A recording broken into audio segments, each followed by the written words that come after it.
Hey groovy people, today we're going to talk about the drone strings of a hurdy-gurdy, how to adjust them, when you would ever need to adjust them, and what to look for when you adjust them.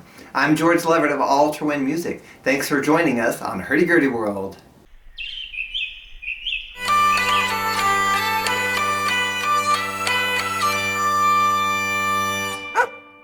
Hey, we're back after something of a long break for the holidays at the end of December, and then for the month of January, we're putting a lot of extra hours in the wood shop, culminating a lot of work on prototyping 2 new instruments. I'm so excited about them. I cannot wait to share them with you.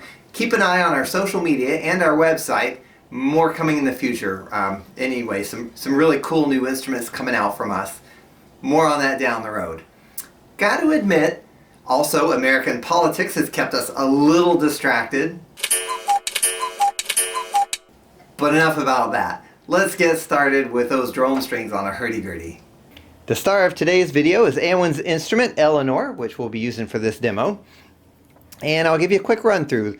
The drone strings you're probably familiar with on a hurdy-gurdy are ones kind of out on the outer edges of the wheel, and they provide the accompaniment to the melody strings. They can be turned on or off, tuned to different notes depending on what key you're playing in and how the string's set up. How to adjust them. Well, as you can see, they're held in position on the wheel by the bridge pins. On our instruments, we use a 5/64 Allen wrench to adjust them. This will vary a little bit by maker, but it's all the same kind of principle. If you have adjustable bridges, I should add, which these are, and let's get started. I'll turn on my D-drone on this one. How do you adjust it?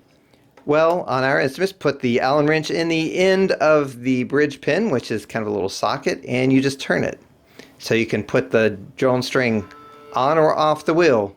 You hear I just backed it off the wheel. I'll bring it back on. Now it's touching nicely.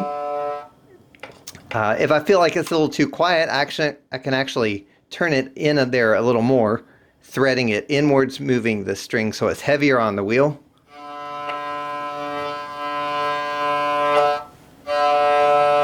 So you have quite a range of adjustment.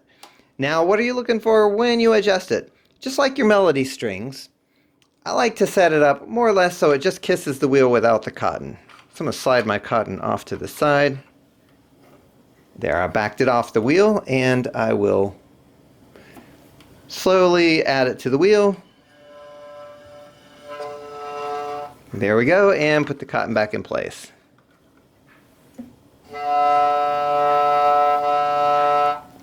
It's a pretty easy thing to get right. How do you know if it needs adjustment? If you're getting a high-pitched false harmonic or not a true note, that means it needs to be heavier on the wheel. If it sounds harsh or scratchy and your cotton is in good shape, then you can back the drone string off. And there you have it. Adjusting your drone strings is a nice option to have. Realistically, not something you're going to need to mess with too much. In other words, set it and forget it for the most part. Anyway, hopefully this helps give you some ideas of what to look for if you do decide it's needed or you want to fiddle around with it. And also, hopefully you get a sense that it's really not that big a deal to tinker with. So have fun with that. Thanks for checking us out, and we'll see you next time.